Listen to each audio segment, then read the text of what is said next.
Am I the jerk for getting the cable guy fired?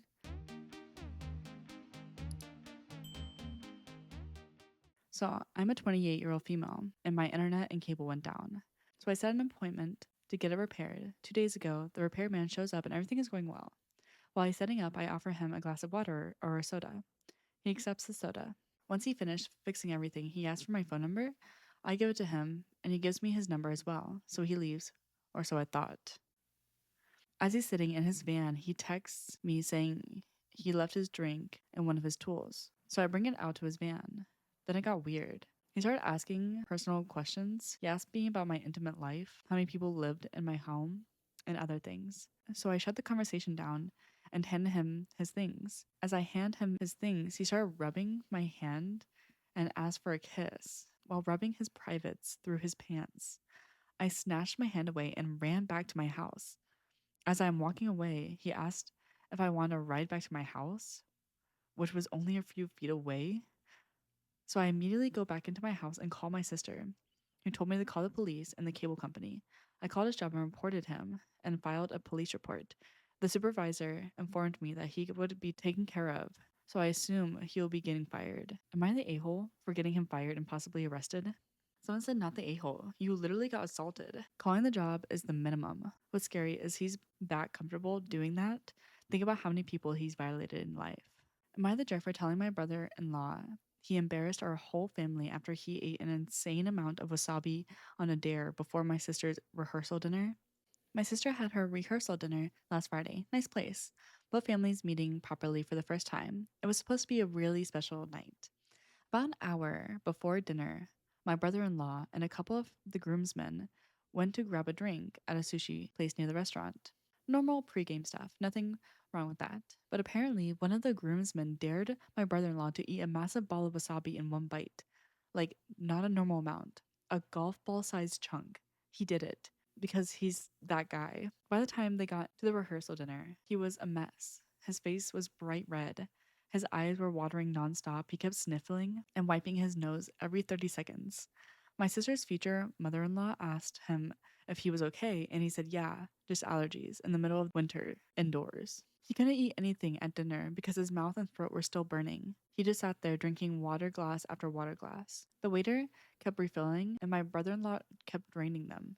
He went through probably 8 glasses of water in 45 minutes. My mom asked him if he was dehydrated, and he said, yeah, I don't think I drank enough water today. Sir, you are crying at the dinner table. My sister noticed something was off and asked me what was wrong with him. I didn't know yet, so I just said, I think he's nervous. Then one of the groomsmen, who was also at the sushi place, started cracking up, and that's when the whole story came out. My sister was mortified. Her future in-laws were polite about it, but you could tell they were confused. My parents were just staring at him, and he was sitting there with tears streaming down his face, insisting he was fine while his nose ran like a faucet at a table full of people meeting for the first time. After dinner, I pulled him aside and told him that was embarrassing, and he needed to grow up. He said it was just wasabi, and everyone was overreacting. I said, you were literally crying and couldn't eat your own food at the rehearsal dinner because of a dare. Am I the jerk? Someone said dude was literally crying into a salad because he ate spicy green Play-Doh on a dare. You were just saying what everyone else was thinking.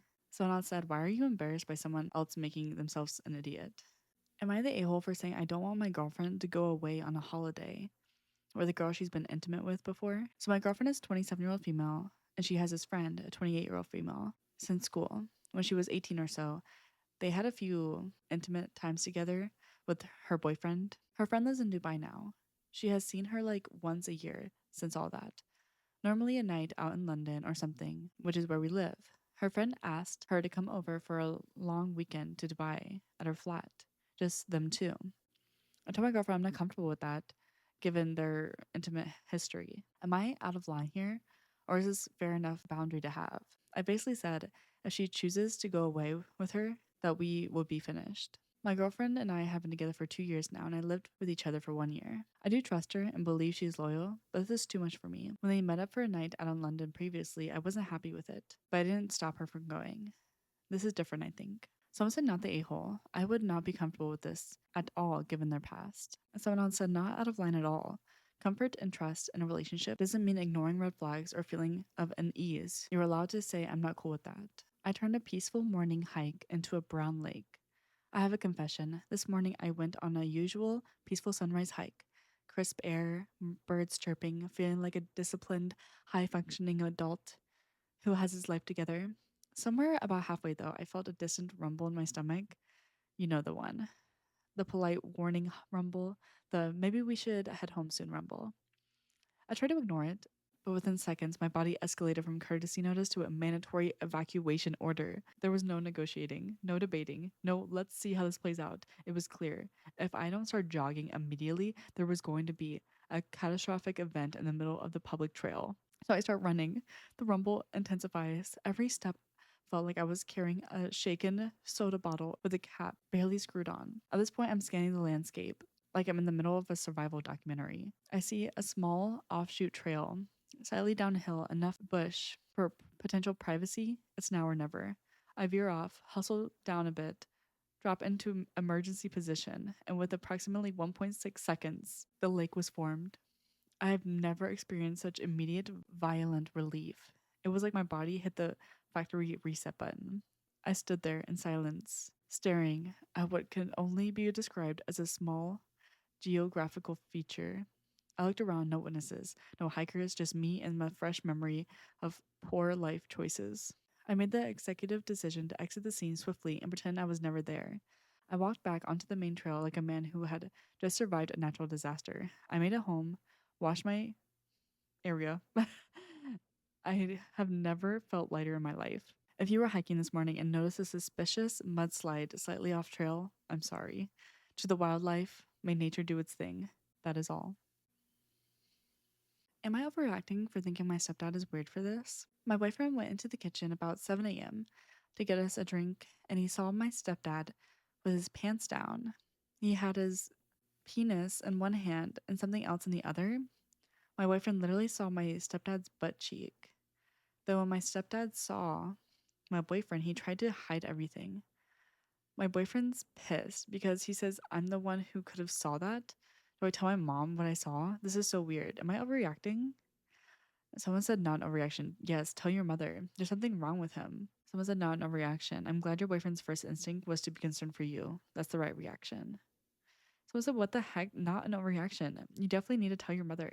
Guy parks in my driveway, gives me attitude when I ask who he is. I was just sitting on my front patio, minding my own business, enjoying the weather and people watching. A guy pulls his car into the driveway behind my car and gets out. I have no idea who he is. When he gets out of his car, he doesn't look my way or say anything to me. I was curious about who he was, and I say, Hi, can I help you with something? I just wasn't sure why he was there because I'm the only tenant of the two homes at the moment. And I don't know if he's planning on parking and leaving.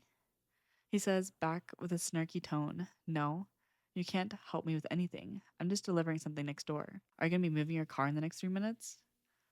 I replied, I'm just asking because I don't know who you are. And you don't have to give me attitude since you're parking in my driveway. He's gone for a few minutes, comes back, and gets in the car, rolls down his window, and shouts to me that I'm a B word and a Karen. Like, what the heck? Entitled much? If he would have gotten out of his car and said something friendly, like, I'm making a quick delivery next door, do you mind if I park here for 3 minutes? Honestly, I wouldn't have minded. He came back like 10 minutes later after my guy friend showed up and parked behind me. I guess he forgot a bag that he was delivering. I pointed him out to my friend, and he looked over at both of us.